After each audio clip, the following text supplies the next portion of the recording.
오늘 말씀의 제목 같이 한번 읽어보겠습니다. 다윗이 아비멜렉 앞에서. 아멘. 성경에 보면은 가장 많이 언급된 이름이 다윗입니다. 다윗. 그래서 이 다윗이란 이름 굉장히 많이 언급이 되었는데, 항상 모든 것에서는 그 이유가 있습니다. 중요한 것을 강조할 때는 항상 반복이 되고요, 더 많이 등장을 하게 됩니다. 그래서 항상 대통령 연설문이나 어떤 중요한 사람들 이야기 보면은 가장 많이 사용한 단어를 분석해서 조사를 하는데요, 성경에서는 이처럼 가장 많이 언급되는 이름이 다윗인데요, 우리가 다윗을 그만큼 눈여겨봐야 한다는 사실입니다. 자, 그렇다면 이 다윗이 완벽한 사람인가? 여러분 생각은 어떻습니까? 다윗이 정말 완벽한 사람입니까? 우리가 이제 다윗이 이제 영어식 이름으로 한다면 데이빗입니다. 데이빗. 그래서 서양 사람들은 데이빗 이름을 많이 사용하고요, 또 유명한 조각가 미켈란젤로라든지 많은 사람들 다비드상 이렇게 만들고, 서구에서는 이 다윗을 가장 좋아하고 선호합니다. 그런데 그의 삶을 들여다봤을 때 그의 삶에는 어릴 때서부터 많은 아픔과 어려움이 있었던 것이 사실입니다. 먼저는 그의 부모님의 관계에 있어서 보더라도요, 사무엘 선지자가 이 다윗의 아버지에게 이야기하죠. 자녀들, 아들들을 다 모이게 하라. 그럴 때 다윗이 뭐였습니까? 다윗은요, 그 당시에 들판에 나가서요, 그 양들을, 짐승들을 쳤습니다. 그러니까 이게 무슨 뜻입니까? 아버지의 눈에 보기에는 형들이나 다른 형제들이 중요하고 우선순위에 들었던 것이고, 다윗은 이 아버지의 눈에 들지 않고 형들이 모였을 때 그저 저 골짜기 구석에서 양을 치는 아버지에게조차 인정받지 못한 그러한 아들이었다라는 사실입니다. 형들에게는 어떻습니까? 아버지 심부름을 따라서 블레셋과의 전투에 그 형들이 잘 있는지 음식을 가지고 갔는데요, 형들이 뭐라고 비난합니까? 네가 전쟁을 구경하러 왔느냐 하면서 조소하고 그랬죠. 그래서 형들 틈에서도 다윗은 어릴 때 그렇게 인정받지 못한 모습이 있었습니다. 그러던 중에 우리가 잘 아는 삼성과 골리앗과 다윗의 전투에서 다윗이 물맷돌로 그 상대방 적 블레셋의 그 장수 골리앗을 물맷돌로 물리치게 됩니다. 그러면서 한순간에 영웅이 되죠. 그렇게 되면서 다윗은 목동에서 이제 전장의 장수로까지 올라서게 됩니다. 그리고 다윗은 무엇을 잘하죠? 하프라든지 그 음악을 연주하면은요, 그렇게 악기도 떠나가고 또 그렇게 찬양하는 데도 재주가 있었습니다. 목자로서 또 전쟁에 승승장구하는 장수로서, 또 하나님을 찬양하는 사람으로서, 또 나중에는 어떻게 됩니까? 이스라엘의 왕, 그래서 남유다의 왕에서 이제 남북을 통일하는 통일 왕국의 왕이 되는 자리에 오릅니다. 이것이 큰 그림에서 본다면은 다윗의 삶인데요, 그 사이에는 수많은 우여곡절이 있었습니다. 어릴 때의 과정, 또 아버지한테 인정받지 못하고 형들에게도 또 소외받는 그런 인정받지 못한 모습이 있었지만, 이제 사울 왕의 사위가 되었을 때, 또 이스라엘 왕이 되기 직전 전쟁의 장수로 있었을 때, 결국 장인어른인 또 그 이스라엘의 왕인 사울 왕의 시기심에 의해서 결국 쫓기는 신세가 된 것입니다. 그렇게 이제 쫓기는 과정에서 오늘 이 시편을 쓴 것입니다. 여러분 한번 1절 말씀 한번 같이 한번 읽어보겠습니다. 1절입니다. 내가 여호와를 항상 송축하며 내 입술로 항상 주를 찬양하리이다. 아멘. 자, 이 1절 말씀을 볼 때 내가 여호와를 항상 송축한다, 내 입술로 주를 찬양한다 하면서 이렇게 하나님을 높이고 찬양할 때 여러분 이 다윗의 그 상황이 어떠했을 것 같습니까? 그가 정말 하나님을 정말 찬양할 만한 그런 상황이었습니까? 정말 그가 너무나 감사하고 기뻐할 일이 많이 있는 상황입니까? 그렇지 않다라는 것입니다. 이 전제가 시편 34편의 이 전제 소제목이 뭐라고 되어 있냐면 다윗이 아비멜렉 앞에서 미친 채 하다가 쫓겨나서 지은 시라는 것입니다. 그 당시 다윗이요, 이 사울왕, 이 장인이면서 이스라엘의 초대 왕이 사울왕에 쫓기는 신세가 되었습니다. 그러면서 다윗과 그를 따르는 자들, 이렇게 무리들 데리고 다니면서 하는데 이제 어떤 이 아비멜렉 그 왕의 다른 그 민족의 그 왕 앞에서 서게 된 것입니다. 그러면서 어떤 이야기를 드리냐면 이 다윗이라는 자가 이 사울왕의 사위이고 또 예전에 골리앗을 쳤던 사람인데 분명히 배반을 해서 우리를 칠 것입니다 라고 얘기합니다. 그래서 그게 어떻게 합니까? 다윗이 미친 채 했다라고 했습니다. 여러분 미친 사람 봤어요? 미친 사람? 미친 사람하고 정상인하고 어떻게 다르죠? 미친 행동을 해야 되잖아요. 미친 행동. 아마 침을 질질 흘리고 막 눈도 흰꺼풀이 휙 뒤집혀지고요. 막 다리도 질질 끌면서 미친 사람처럼 했을 거예요. 갑자기 막 간질 환자가 발작을 일으키듯이 뭐 정말 갑자기 이상한 행동을 하는 거예요. 여러분 왜 이렇게 합니까? 그 상황이 너무나 다급하고 위급하고 정상으로 있으면은 자신이 누명을 씌워서 죽을 수밖에 없는 상황이니까요. 미친 채 했다라는 거예요. 미친 채.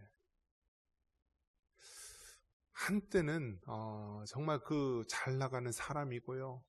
또 이스라엘의 장군이고 왕의 사위이고 그랬던 자가 한순간에 자기가 살기 위해서 얼마나 궁급하면은 미친 채 했겠습니까? 침을 질질 흘리고 눈꺼풀을 뒤집히면서 아마 말도 제대로 못하면서 그래서 결국 왕 앞에서 저 미친 사람을 저 내다 버려라, 저 치워라. 그렇게 해서 그 위험한 상황을 모면한 것입니다. 그리고 나서 바로 오늘 이 시편을 쓴 것입니다. 내가 여호와를 항상 송축합니다. 내 입술로 주를 찬양합니다. 그게 어떻게 하나님을 송축하고 하나님을 찬양할 수 있는 상황입니까? 이러한 것을 봤을 때 여러분, 우리가 하나님을 찬양하고 하나님을 경외하고 하나님을 섬긴다 하는 것은요, 그러한 상황이 되어서 하는 것이 아니라 그렇지 않을지라도 정말 도저히 하나님을 찬양할 수 있는 상황도 아니고 자신의 처지가 너무나 한심스럽고 정말 그렇게 수치스럽고 부끄러운 상황이라 할지라도 그럼에도 불구하고 하나님을 찬양하는 모습, 그러기에 이 다윗을 우리가 하나님을 찬양하는 자, 하나님을 경외하는 자라고 말할 수 있는 것입니다. 그는 분명 약점이 있었고요, 또 그가 가진 그러한 단점이 많은 자이기도 합니다. 어릴 때 아버지로부터, 부모로부터 인정받지 못한 모습, 또 장인으로부터, 초대왕이었던 사울왕으로부터, 또 시기심에 의해서 도망자로 살아야 됐던 모습, 그런 많은 스트레스, 많은 그러한 갈등들, 또 나라를 통일하는 그런 과정에서 얼마나 정략 결혼을 많이 했습니까? 그러면서 자기가 갖고 있는 그러한 스트레스나 모든 마음의 갈등, 그런 모든 상황 가운데 또 전쟁의 그러한 한 중심에서 결국 어떻게 합니까?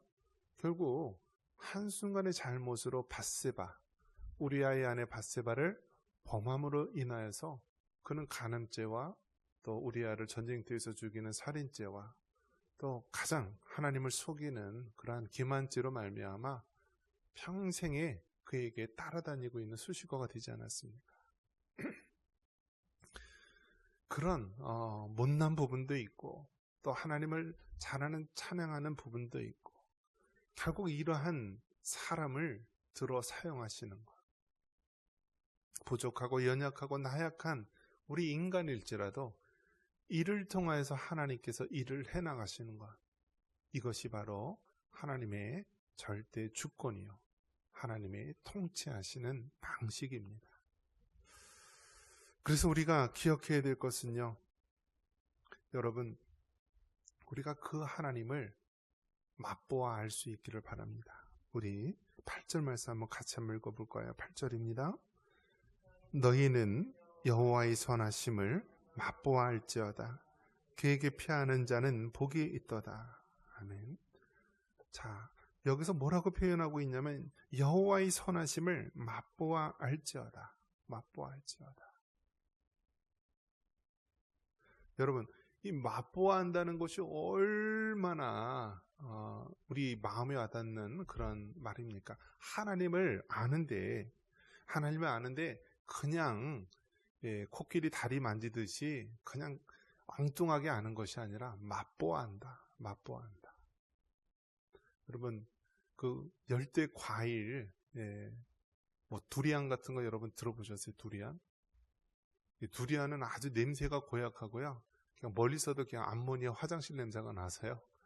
일반 사람들은 접근하기 힘든 그런 과일인데요. 해마다 이 두리안 과일이 얼마나 이 매력이 있고 사람들이 찾는지요. 이 과일을 찾느라고 동인한다라고 합니다. 우리나라 여러분 홍어 아세요? 홍어? 흑산도 앞바다에서 잡은 홍어. 그거를 삭히면 여러분 냄새가 어떻죠? 서양 사람들이 가장 접근하기 힘든 음식이 바로 이제 홍어겠죠, 홍어. 그런데 만약에 그러한 음식들을 설명하려고 한번 해보세요. 두리안을 설명하고, 홍어를 설명하고, 우리나라 뭐 맛있는 뭐 음식을 설명하고, 말로 되겠습니까? 말로 못하지 않습니까? 그러니까 맛보아 알지어다. 어떤 음식에 대해서 우리가 그냥 이야기만 듣고 다른 사람 이야기 듣는 걸 맛보아 하는 것이 중요하다라는 거예요. 하나님에 대해서도 누구의 하나님, 부모님의 하나님, 또 다른 사람의 하나님이 아니라 바로 내가 경험하고 나에게 체험이 되고 또 나에게 역사하신 그 하나님을 맛보아 알아야 하는 것입니다. 그래야만 진정한 그 하나님이 어떠한 분이신지 우리가 잘 알 수 있고요. 그 하나님을 찬양할 수 있고 그 하나님을 높일 수가 있는 것입니다. 여러분, 이 세상이 지금 빠르게 정말 돌아가고 있습니다. 6.25 전쟁이 여러분 무슨 날 났죠? 주일날 났어요. 주일날. 그리고 그것도 새벽에 났어요. 새벽. 뭐 정확한 시간은 뭐 사람마다 좀 차이가 있지만 새벽 4시다 5시다 뭐 그렇게 이야기하는데요. 근데 그 당시에 어떤 상황이냐면 미군이 우리나라에서 철수했었어요. 철수. 그러니까 왜 철수를 했죠? 전쟁이 안 난다 하니까 철수를 했잖아요. 그리고 한국 군인들 대다수가요, 농번기 때문에요, 농사일 거들어요, 다 휴가 맡아가지고 고향으로 갔어요. 그때 뭐가 일어났다고요? 전쟁이 일어났어요. 전쟁이 일어났을 때 여러분, 우리나라 사람은 도저히 이 총도 없고 다 외국의 지원을 받은 그런 총이 겨우 몇 자루 있었는데요. 그 당시 북한은 얼마나 전쟁을 잘 준비했는지요. 이 소련제 탱크, 그 탱크 T-34 탱크를 앞세워가지고 몰려왔습니다. 3일 만에 서울이 함락되고요. 이제 저 부산의 낙동강까지 우리나라가 뺏겼죠. 그때 사람들이 6.25 전쟁 안 날 줄 알았어요. 그런데 여러분, 지금 우리나라 상황이 어떻습니까? 우리나라 사람, 여러분 전쟁 일어날 것 같아요? 안 일어날 것 같아요? 대다수가요, 안 일어난다고 생각을 해요. 안 일어난다고. 지금 연천에 있는 사람들은 너무나 강심장이에요. 대포 소리, 총알 소리 나도요, 눈 하나 깜빡 안 해요. 아마 전쟁 나고 북한이 내려와도요, 저 훈련하는 것보다라고 생각하지 전쟁이라고 생각하지 않을 거예요. 요즘 젊은 세대는 어떻습니까? 통일에 대한 관심도 없고요. 전쟁은 뭐 남의 나라 이야기라고 생각하고 있습니다. 이것이 바로 무엇을 얘기하냐면 지금 우리가 안보적으로나 또 우리가 믿는 사람으로서 영적으로 너무나 혼란의 시대, 또 안이한 시대를 살아가고 있다는 거예요. 이러한 때 여러분, 정말 우리가 안 일어난다, 그런 일은 없을 것이다 라고 했을 때 여러분, 이 땅에 어떠한 일이 벌어질지 어떻게 아는 것입니까? 그렇기 때문에 우리가 믿는 그리스도인이요, 기도해야 되고요, 자신의 문제뿐만이 아니라 나라 민족을 위해서 우리 자녀들이 살아갈 그 다음 세상을 위해서 기도해야 되는 거예요. 기도해야 되는 거예요. 모든 것은 다 하나님의 절대 주권 속에서 이루어지는 것입니다. 하나님께서는 다윗이라고 하는 한 연약한 인간, 흠이 많고 여러 가지 죄악과 넘어짐도 많았던 그 인간이지만 이를 통하여서 하나님은 찬양을 받으시고요, 이 연약한 다윗을 통하여서 하나님께서는 구원의 계획을 가지고 계셨고, 다윗의 조상, 이 다윗의 계보를 통하여서 바로 우리 예수님, 우리 구원자 메시아 예수님을 이 다윗의 계보를 통하여서 오도록 하신 것입니다. 지금 이 혼란스럽고 어지러운 시대 속에서 우리가 무엇을 의지하고 무엇을 행하며 우리가 어떻게 살아가야 됩니까? 다윗이 그렇게 쫓기는 상황 가운데서도, 그렇게 미친 채하고 침을 흘리며 바보 소리를 들리는 상황 가운데서도 하나님께로 돌아오고 하나님을 찬양했습니다. 물론 그 이후의 삶 속에서도 여러 가지 우여곡절이 많이 있었지만 우리 믿는 그리스도인이 가져야 될 그런 모습은 무엇이냐면, 어떠한 상황 가운데서도 우리가 하나님께 돌아와서 하나님을 찬양하고 하나님 앞에 서 있어야 되는 것입니다. 이것이 바로 우리가 살 길이요, 이 나라 민족이 살 길인 것입니다. 예, 전쟁이 안 일어난다, 아무 일 없을 것이다, 각자 자기가 원하는 대로 살아가는 것이 성공한 인생이다 외치는 이 세상 속에서 우리가 다시 한번 성경 말씀으로 하나님의 마음을 살펴보고 끝까지 주님 안에서 기도하고 하나님의 말씀을 붙잡고 다시 오실 주님을 예비할 수 있는 우리 성도 여러분 되시기를 주님의 이름으로 축원합니다.